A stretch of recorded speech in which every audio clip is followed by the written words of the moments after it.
Customer Data Platform Summit 2022. We have an exciting evening ahead of us.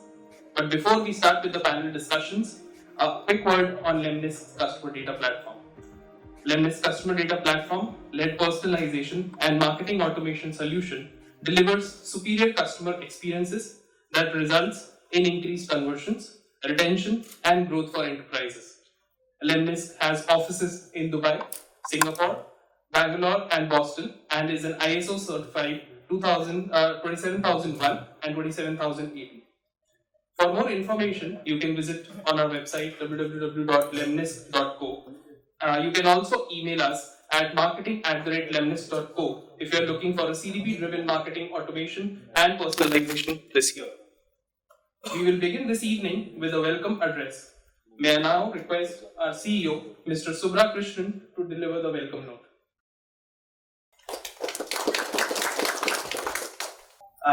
Good afternoon, everyone.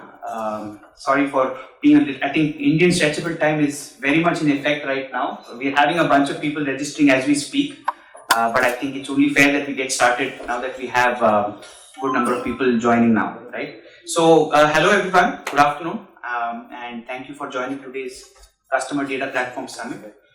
As Ritul said, we have a very exciting evening ahead of us. So today's Customer Data Summit is one among a series of summits that we planned across multiple markets, including India, Southeast Asia, Middle East. In fact, we have a North America event coming up on June 29th. That will be a virtual event, but we'll be having that later this year as well. Enterprise customer experience has evolved from just giving great experiences to a point where it's arguably the sole criteria by which consumers are either favoring or sort of rejecting a brand. And marketing leaders have realized the immense value of CX and are investing strategically in digital marketing technologies that can help them orchestrate hyper-personalized experiences on both online and offline channels. The uncertain times we have been in these last 2 years have also created a stress on business as usual and has forced us to use phrases like new normal. But is this still true as we're coming out of the pandemic? What are we seeing in the industry now? These are just some of the crucial topics and questions that we face today. And so in putting the CDP Summit together, we wanted to create a forum where marketing leaders can exchange thoughts about these technologies, the best practices in implementing them. The speakers today represent some of the sharpest minds in the region who are at the forefront of this trend and are experts at harnessing data to transform their businesses. What does this mean? Firstly, it means the ability to collect, organize, and understand data. And so that will be the theme of the first panel of this evening. So we'll kick off the summit today with a panel session titled The Rise of the Super Intelligent Marketer. In this panel, we will have Jayant, CMO of PPFAS Mutual Fund, Somesh, Surana, Head Digital Business Group, HDFC Ergo General Insurance, and Vivek, Gupta, Executive Vice President, Bajaj Allianz Life. In a session moderated by Shalaka Desai, Director Customer Success, the panel will explore data-driven marketing as a theme, specifically how customer data can be collected, organized, and understood. After the first panel, we'll move to the second one, and this one is titled Notes from the MarTech Battlefront, and this will feature Vadiraj Arlapanavar, Vice President Product Management at Ergo, who will join us virtually. He was scheduled to fly in from Bangalore, but he had COVID-like symptoms, but he gracefully agreed to join us virtually, so we'll dial him in. And then we'll have Sandeep Gambhir, Head Marketing and Digital at ICICI Home Finance, Gagan Singla, MD Digital Business at Jayant Financial. Moderated by me, I will moderate the second panel. We'll explore specific technologies like Customer Data Platform and how it's getting utilized by marketers and the hits and misses and other best practices that they've encountered along the way. And after the second panel, in a fireside chat titled Transformative MarTech Leadership, we will have Deepak Sharma, Executive Vice President and Chief Digital Officer at Kotak Bank, talk about the leadership aspects of MarTech and what it takes to craft and execute a successful digital transformation strategy. So yeah, there you have it. That's the very brief agenda of what we'll see today. As a digital marketing enthusiast, I am super stoked that we are doing this event and we have all of you today. more will join us as we speak. We're already behind schedule by about 30 minutes, so we'll try to catch up as much as possible as we go along. And most importantly, after the summit is over, we will have cocktails and dinner. I think during the pandemic, in the last 2 years, we've been doing this event virtually, and this is the first time we are doing this in person, and we're lucky to have the opportunity to do this. So I would really urge all of you to not just stay for the panel sessions, but please do stay back for cocktails and dinner as well. I'm sure you will form a few new bonds and a few old bonds. I could see a bunch of people just getting connected and renewing ties. So please do stay back for cocktails and dinner as well. So that said, thank you all once again, and we'll kickstart the event. We will begin the CDP summit with our first panel titled The Rise of the Super Intelligent Marketer. Our first panelist of the evening is Mr. Vivek Gupta, Executive Vice President at Bajaj Allianz Life. Vivek is a life insurance veteran with nearly 2 decades of experience spanning strategy, digital and innovations, customer centricity, data, process design, PMO, business solutions, operations excellence, and customer experience. Vivek has been with ICICI Prudential, PNB MetLife, and currently with Bajaj Allianz Life. He has been instrumental in launching industry-first innovations like virtual reality, world's first virtual reality-based customer service platform, artificial intelligence, India's first conversation app in insurance, and Smart Assist, world's first app-to-browser secured screen-sharing platform, amongst others. Vivek has also been recognized as Digital Transformation Leader of the Year. Vivek has a Master's in Business Management in Finance and Marketing and is also a Certified Project Management Expert and Design Thinking Practitioner with expertise in taxation laws. Welcome to the panel, Vivek. Our next panelist is Mr. Jayant Pai, Chief Marketing Officer at Parag Parikh Financial Advisory Services Mutual Fund. Jayant is a certified financial planner currently working with Parag Parikh Financial Advisory Services Mutual Fund, where he functions as the Chief Marketing Officer. Since 1993, he has worked in different verticals including stockbroking, retail, institutional dealing, institutional equity sales, and investment banking. He is also an alumnus of IIM Ahmedabad and holds a diploma in securities law from Government Law College, Mumbai. Over the past 17 years, he has authored several articles on personal finance in publications like Economic Times, Business Standard, and so on. And some also appeared on the personal finance related shows on TV channels like CNBC, Economic Times Now, and Zee Business. He has also conducted workshops and seminars on personal finance in association with the Consumer Guidance Society of India over the past decade. Welcome to the panel, Jayant. Rounding up on our panel for the evening, we have Mr. Somesh Surana, Head Digital Business Group at HDFC Ergo General Insurance. Somesh is a business management graduate with over 18 years of experience, primarily in BFSI industry. He has varied experience in leading functions such as digital business and marketing.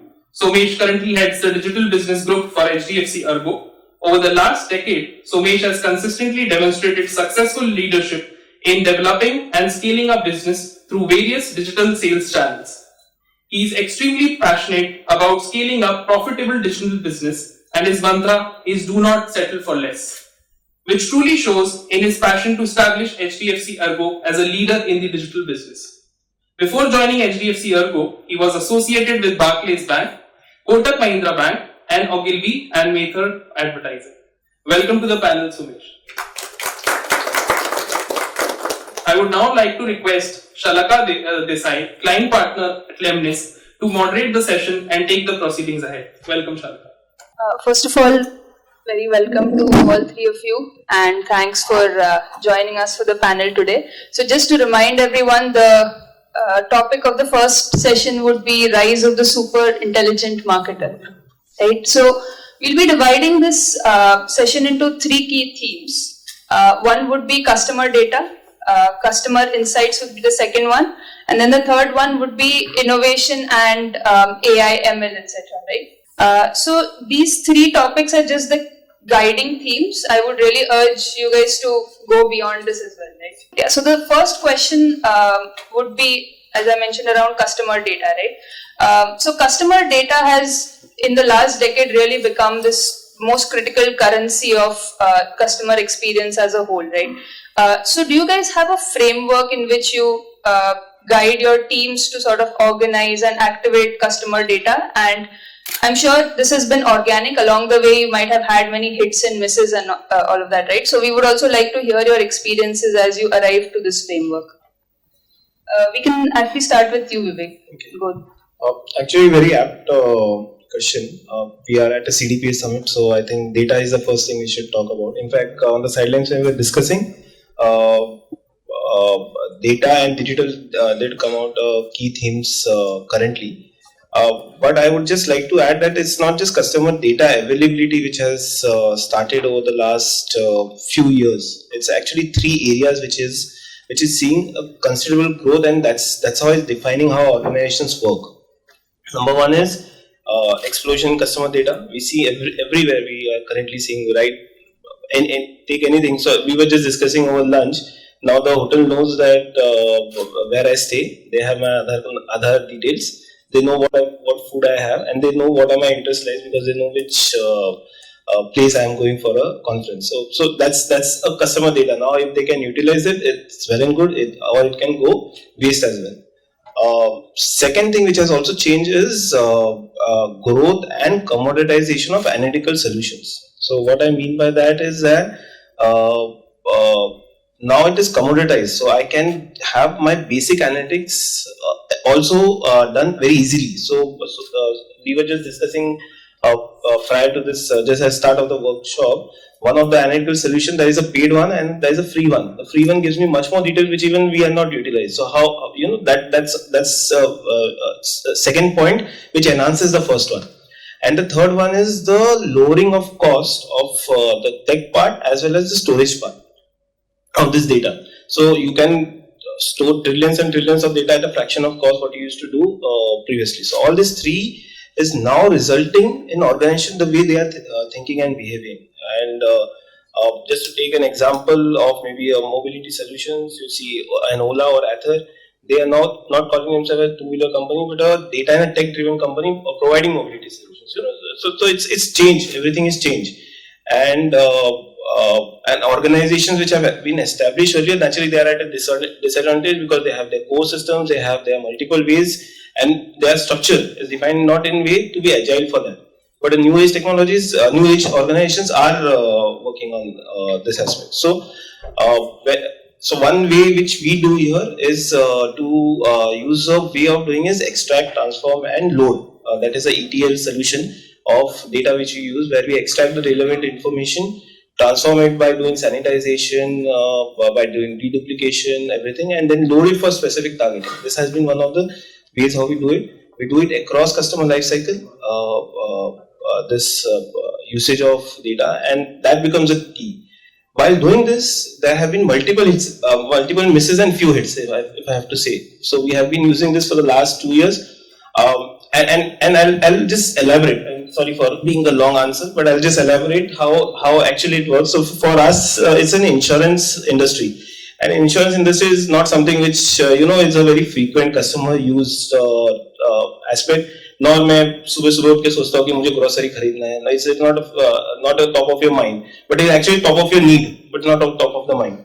So how do I reach out to the customer? And I'm talking along with two marketing people, and I'm not a marketing person, but I'm just adding to it. How do I reach out to the customer without being intrusive to tell him कि भैया ये आपकी need है, ये आपका life goal है, you have to achieve that. So how do I do that? For that, here the data and the platforms like CDP and all come into picture, because then they help me understand what is the right time to reach the customer, whether the product customer has a product affinity towards this, whether when he came on my website or any of my digital channel, whether he actually liked the product. Maybe if someone understands, many people are insurance and non-insurance people, if you all understand, there are multiple type of products, like a term product, a saving product, a ULIP product. Whether he has actually liked any of the products or has an affinity. what, and most importantly, was there any point where he dropped off because of understanding of the product? Because we have a very complex products. Whether he didn't understand, so he dropped off. Whether there was something in production which failed because he dropped off. What was that point? So that we guide him and start him from there itself. So there is where I think so. This data and all these things, CDP platforms help us work on that. Jayant. I've been with this company since 2005 and done various things, and I never imagined I would be in this role actually, because all my life I've hated marketing and all the belief that marketers have, many of them, and salespeople, that the other side is a fool. So, so what I try to do in my own company's marketing is, one is that we try to be as real as possible. So we really try to not do over the top things, and also I am there in an industry that is mutual funds, where even if you have a sliver of creativity, the regulator will ensure that is taken away. So here, I mean, insurance companies have come up with super marketing campaigns over the years. I mean, say, I'm just giving some competitors' names, say KILB of Aegon, or Max New York Life had some superb TV ads. I challenge all of you all to remember one good mutual fund ad. I don't think, because they are all so dull. Except maybe DSP's Axo Tax or something, one off. So, but I'm just digressing. But thing is that in my own company, so we are, I mean, I don't know how many of you have heard of this company called PPFAS Mutual Fund. So, I'll divide our whole existence into two phases. One is from 2013 when we began as a fund till around Feb 2020 and April 2020 till now. So the first phase was all about discovery. So nobody knew what we were. Nobody could even give our full name, So PPFAS, used to think it was a PPF agent or some very weird things.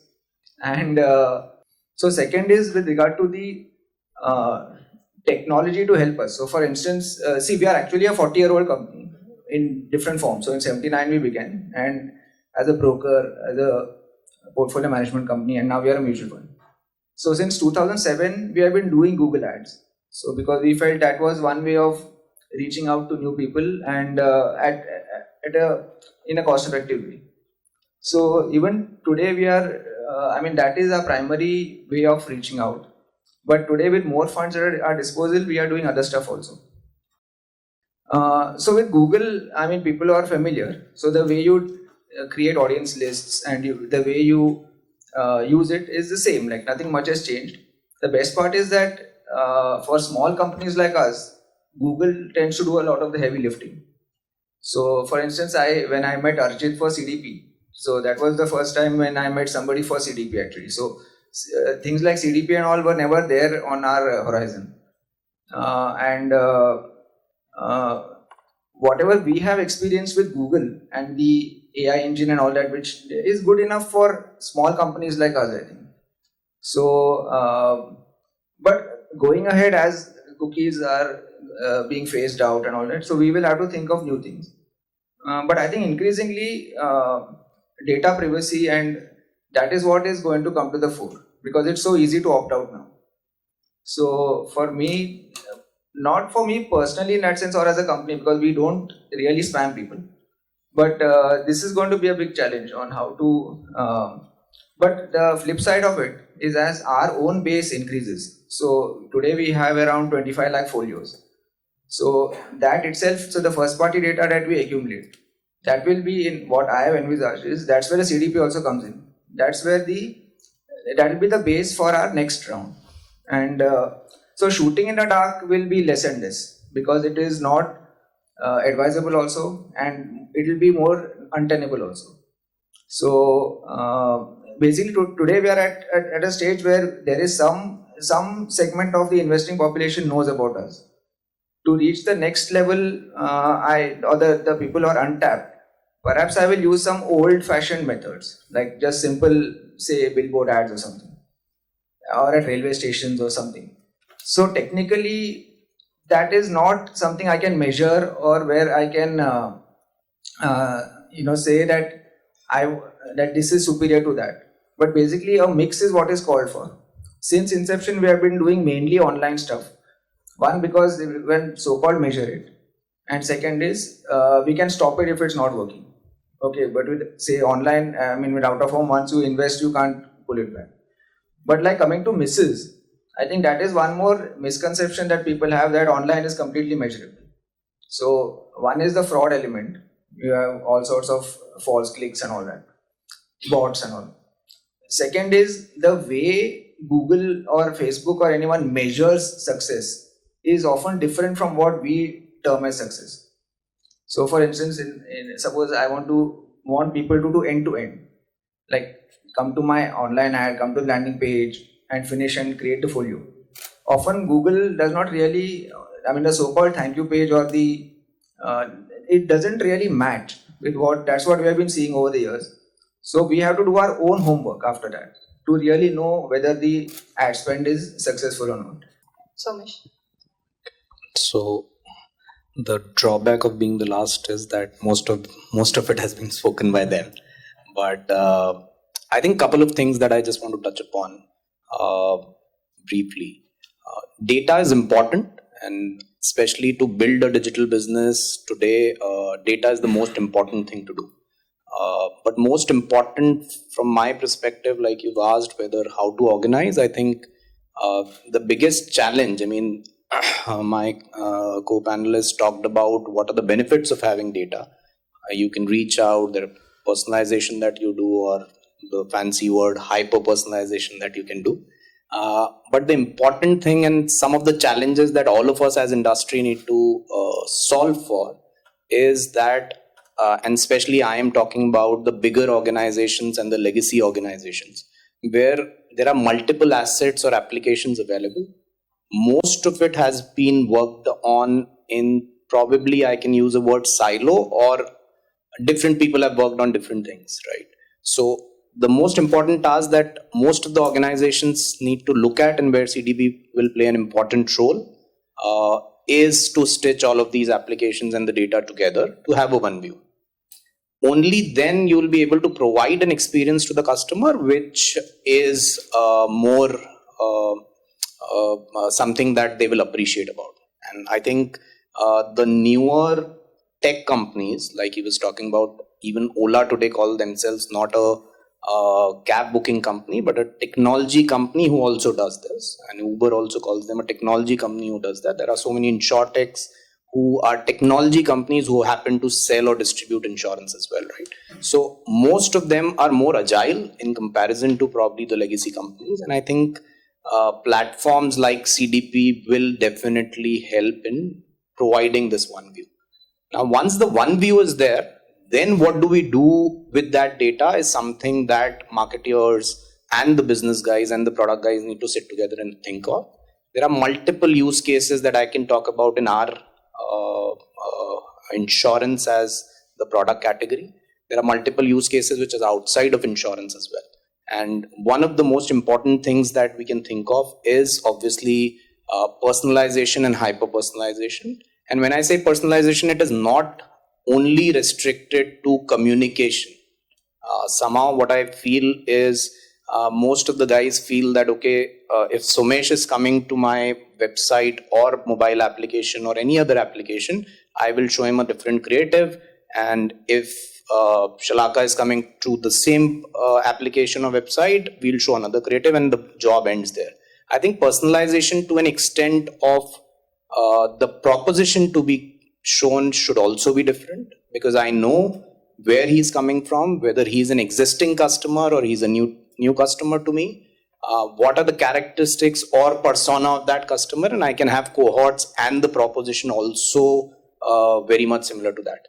Not only on acquisition, but also on the servicing side, there are multiple things that can be done. I mean, if I'm aware of that he's an existing customer, he's calling me, he prefers English as a language, or he prefers XYZ as a language, why do I need to ask him that you need to press 2, right? And we've already done those kind of things. So there are multiple use cases which are there.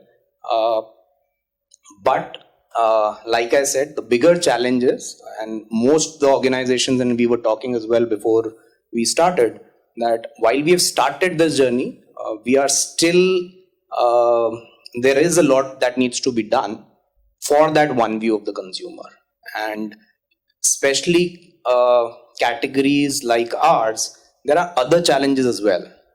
The data quality that is being coming from different acquisition channels are not is not something which really gives me the right view. From a direct channel, I understand I have all the customer details. But if I go to agency as a channel in insurance, I don't get customer details because agents prefer putting their own details.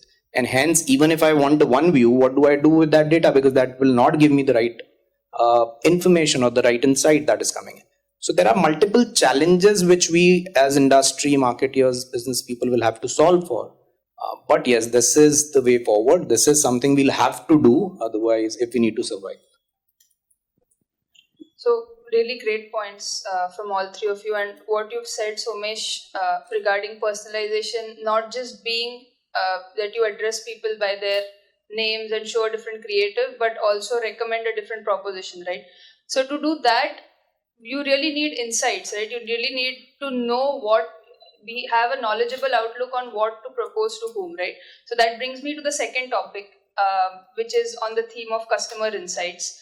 And so the question here is that, how do you build this sort of a healthy experimentation and test and learn kind of a pipeline at your respective organizations, or even in general, some of the best practices that you're seeing others following, and like just around the real-time nature of data that is required, right? Because just recently we found out one of our customers were sort of trying to replicate a model, say a lead scoring model on data that was taking insights from 2021 on this June of 2022, right? And obviously it's outdated because the customer behavior radically changes in a matter of few months. So the real-time nature is definitely pretty important.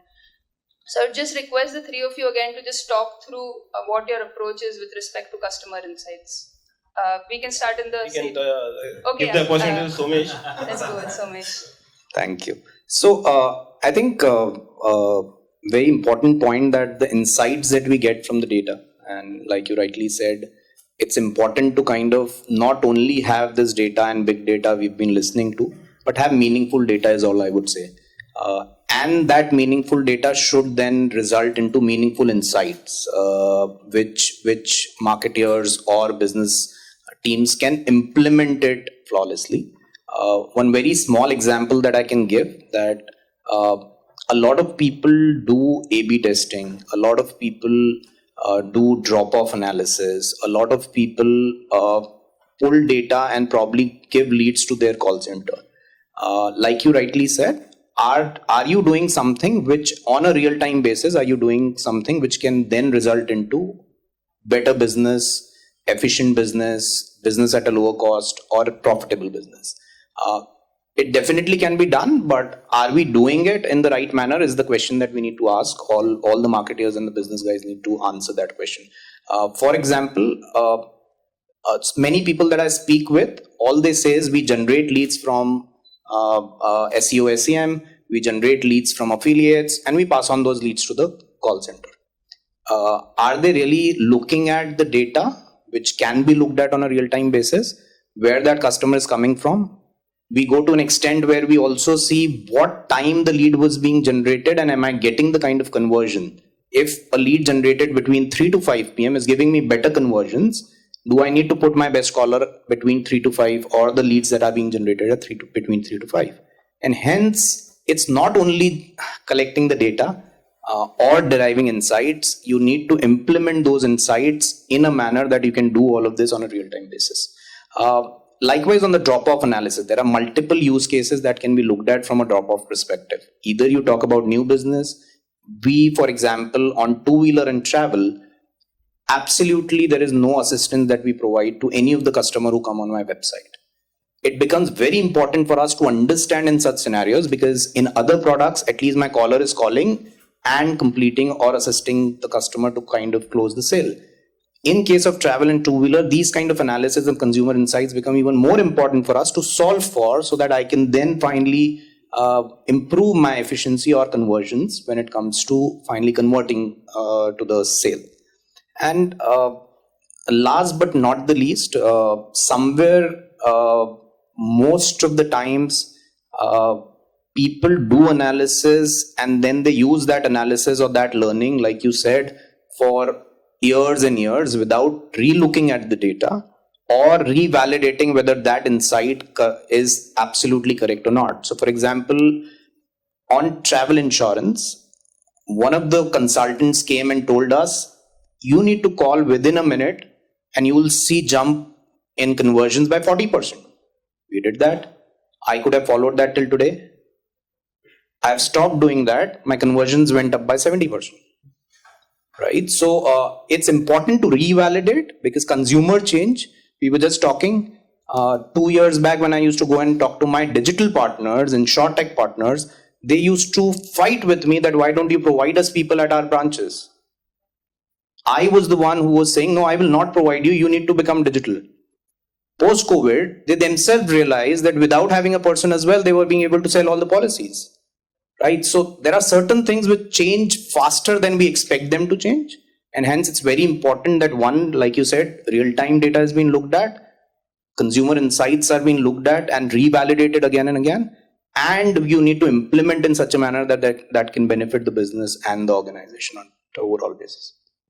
Good, Jay. Yeah, so in a mutual fund, I don't think this real time is so important to us, as compared to some other sectors. But it is still important in that sense that so if somebody is trying to invest with us, and they are facing some problems, because unfortunately mutual fund forms are very long. There are a lot of things to be filled up, and there are many drop-offs. So what on the insight on where that person has dropped off, our call center immediately gets a notification, and so that's what we have been doing for last maybe 6 months, and that has really helped because people because that immediacy is required at some for some things.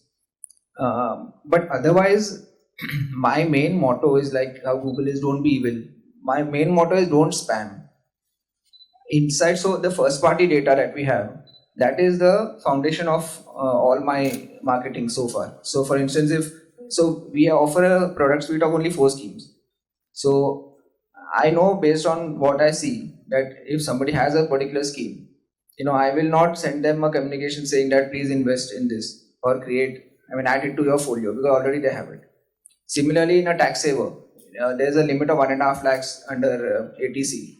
So if I see that my unit holder already has crossed that limit, then I will not again send them a mail that invest in tax saver.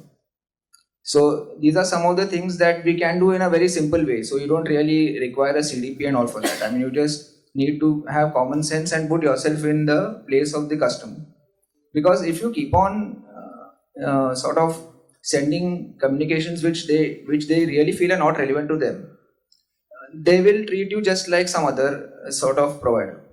So as a fund house, we have sort of differentiated ourselves over time because people know that if we communicate something, it is of some value. So I don't want to be like some other sort of company where they just treat us and just ignore the communication or put us in spam or whatever. That is one. So in my case, I don't believe that quantity is important. We could maybe communicate with them only 4 times a year, but we want them to sit up and take notice and read what we have to say. Second is the nature of the communication is such that, of course, personalized to a large extent. Like for example, apart from the name and all that, like recently, this fortunately or unfortunately, the regulator keeps us on our toes all the time. So on June 1st, there was some very seismic change which caused inconvenience to a lot of unit holders in all funds. So there what we had done is we, in collaboration with our RTA, with CAMS, we didn't send a general mail to them that do this. Based on what segment they were in, we customized the link, and in just a single click, they could migrate from say X to Y. And that really helped because people don't have time, and like what Vivek said, they don't sit up and say, oh, I want to invest. They have better things to do. And I myself have better things to do rather than thinking about investing in mutual funds or paying my insurance premium. So our main aim is to reduce the friction to the extent possible. And So why I was looking for a CDP again is because of this unifying thing which Somesh mentioned. Because today they come from various sources, and even on social media and all, we are very our Twitter handle is very active, and we use it as a quasi customer service thing more than marketing.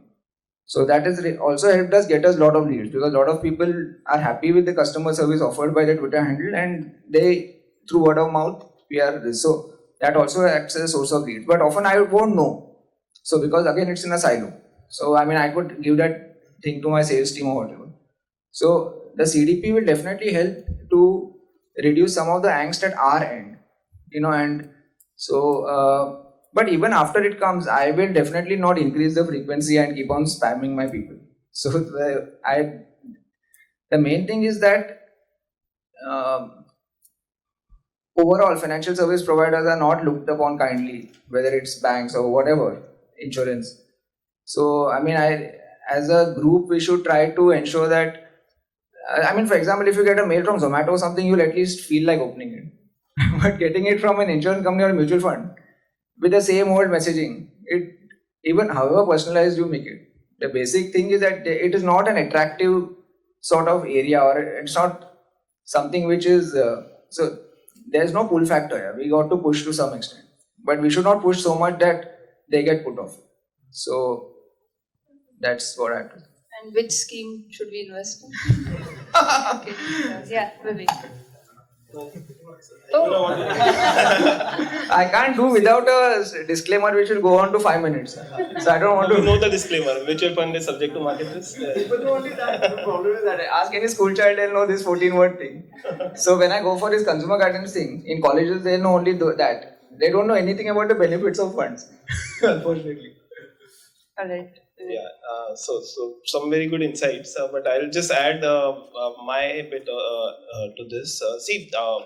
What I call is that we are currently at CDP 1.0, and why I say 1.0 is currently what we are doing. We are trying to have a unified view. I have not seen any company which currently has a completely unified view. If I have to use the words of my co-panelist, a legacy company having a unified view. So we still have certain silos. We still go with modeling, profiling, persona creation. So if I have to say, we have at my current organization, we use personas. We have digitally silent customer, digital customer, offline customers. So those personas we have created, segmentations we have created, we use it for targeting as well. But how many personas we would have created? 15, 20, 25. Can I actually bifurcate all my customer base into these? I may not be able to. Then I use my sharper targeting, nudges and all for these factors. So if we see, we use the data, we extract the data, we use it, we analyze it, then we put it into use. So it is not real time. It's currently CDP 1.0. There will still be a stage which will come very soon where we'll be able to quickly modify this and quickly target the customer accordingly. What is the one big impediment for that to happen is the regulations, like Jayant mentioned. Mutual fund has a lot of regulation. In life insurance, believe me, if not less, it is similar. And it is not because the regulator's fault, it is because of some things which we has different life insurance companies have done over a period of time. Something which you mentioned, spam the customer. We would have done it, and then that's naturally the regulator has tightened the things for us. But that is also changing. Now the regulator is trusting us more because of what we have done over the last few years. Expected changes are going to happen. So all this will result into actual hyper-personalization. So right now we have not reached the hyper-personalization state, but that is going to happen, hyper-personalization. There the company's outlook will match the customer's outlook. So what is customer's outlook today? He doesn't want to be spammed. He was talking as a customer as well, that he doesn't want to be spammed. But he still wants to read the appropriate information. He wants to understand the content. No, only those information which he wants. What the company wants, because company wants more PPC, which is product per customer, but only from the segments which they want. I do not want to go, if I have to define a mass segment and go there and get policy, because there is a fraud risk which came out on that. So, but these are two conflicting objectives which are currently there. When this 2.0 and hyper personalization happens, I believe strongly that these two will marry, and then we will see the actual benefit of CDP coming across. But we have to put the groundwork from now itself for that to happen. That's Thanks. So, the last theme and the last question would be around AI and ML. What we are seeing now is that these two terms are getting used rather quite loosely, and like they have been mischaracterized a lot, right, all the time.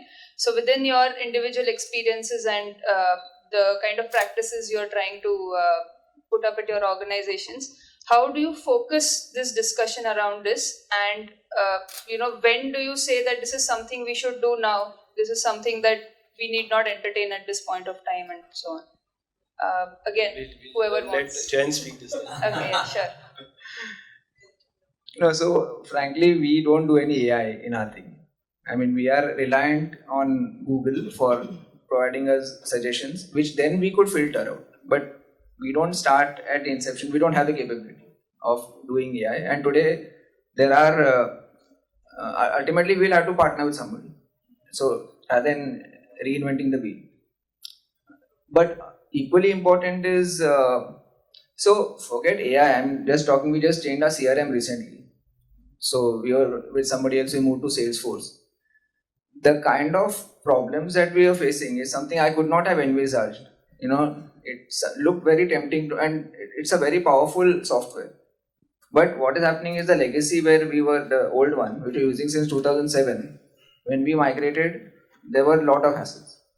So it's more of a people thing first. So AI that's very far away. Right now it's just the operational part about getting people on the same page. That is one. And so AI will definitely help us to sharpen some things and to reduce maybe some of the drudgery later on. But unless you execute so right now the Salesforce things, once it happens, so that actually has given me more insights into my own company more than anything else.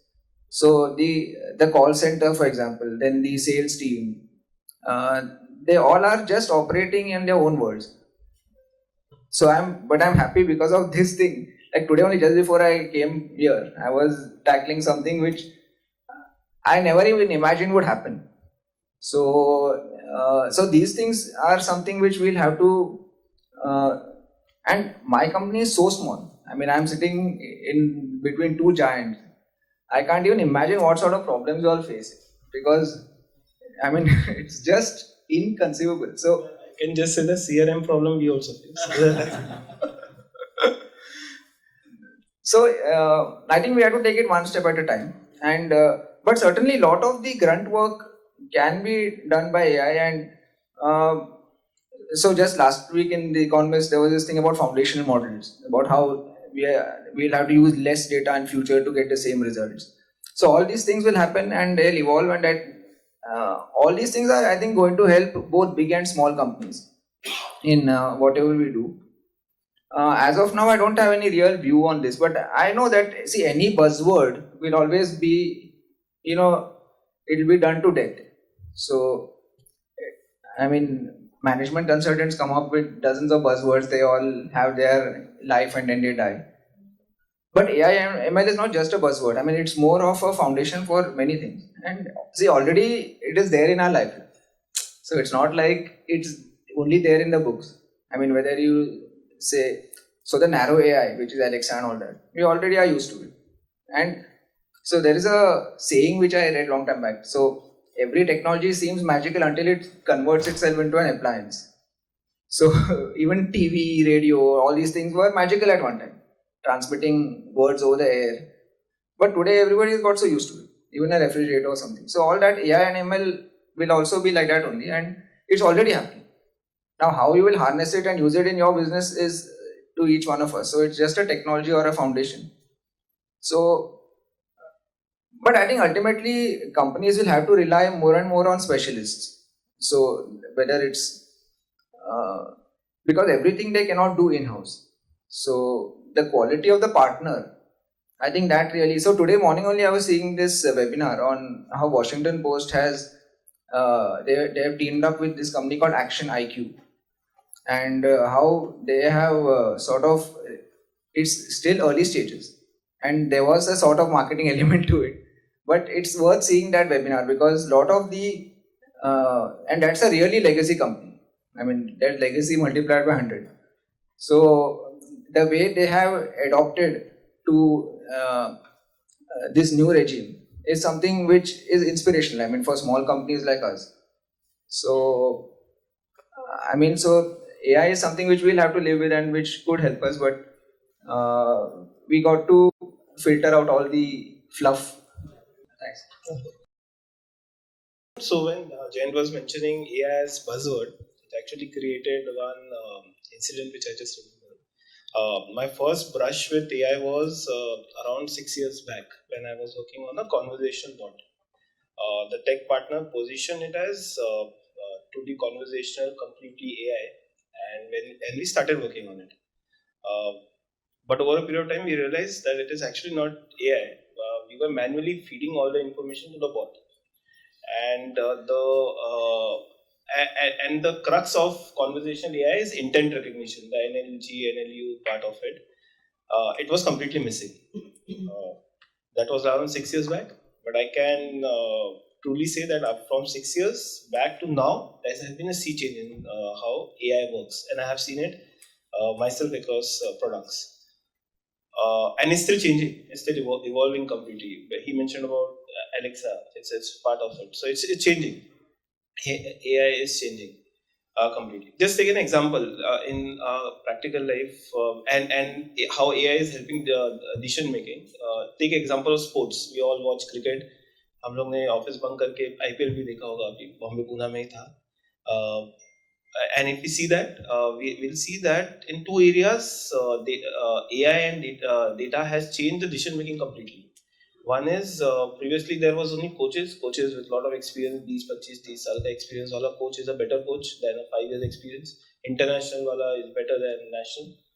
But now you see with the coaches there is a team of data scientists. They will analyze prior where which player, which batsman, which type of bowler he doesn't like, he will get out mostly, which type of field he doesn't like. All those is already analyzed, already fed, already provided for decision making to the captain and the coach, and that happens real time as well. Now this is at the back end, we may not be able to see. Let's see something which is happening at the front end.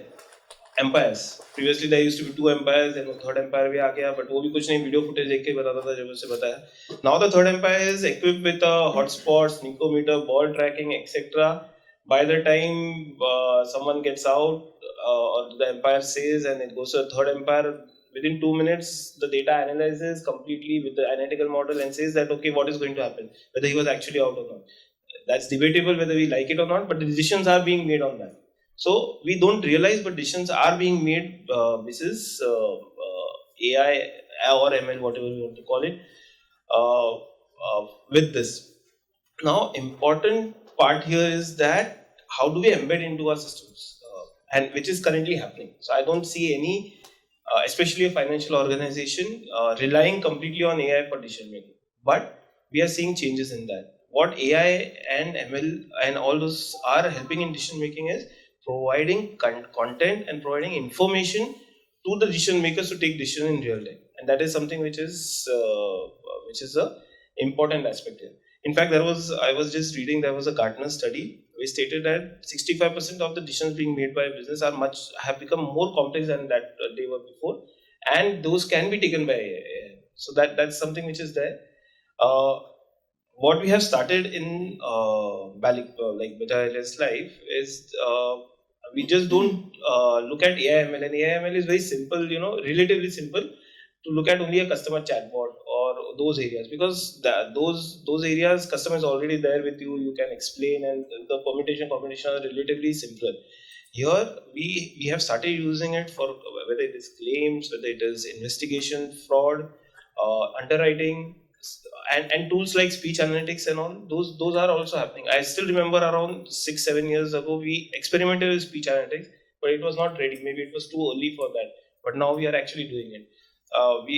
We are working on something of a humanoid kind of bot where AI/ML is helping in that as well.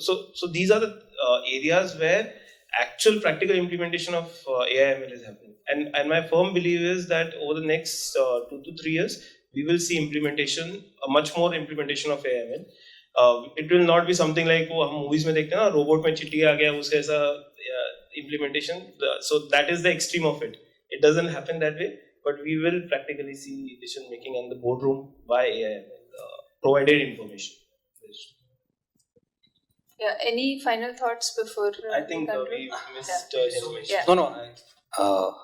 I agree with what both of you said, but I would just add 2-3 things here.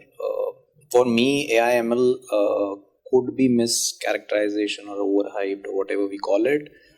It will become a reality. We will have to have specific teams working on this. The problem statement currently, what I feel is that your people who manage a lot of BAU, we expect them to make AI ML models, and I don't think we are doing justice with what we are doing. And hence, at least I can talk about us, we have special task force who only specializes into that and work on that. We have 10 plus bots, like he was talking about, conversational AI.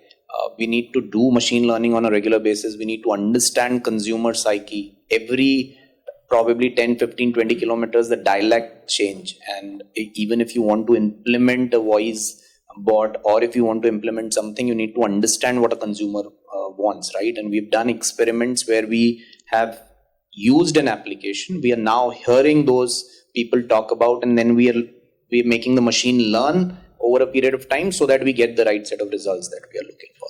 And hence, I have many examples to talk about. And like he said rightly, it's not only while acquiring, but also for us as an industry, use cases is renewal, where it is just a payment that a consumer usually comes. There are not many changes that he or she is doing while renewing the policy. And hence the bots and the cognitive bots or the conversational AI really will help us in making that manual process or removing the manual intervention. Service emails. I mean, we are working with Watson there where we purely have a use case. We have reached to a limit where most of our service mails are now read by bot. We don't really need to have a person who's replied by a bot as well, for that matter. So I think multiple use cases are there. It's very important for us to understand.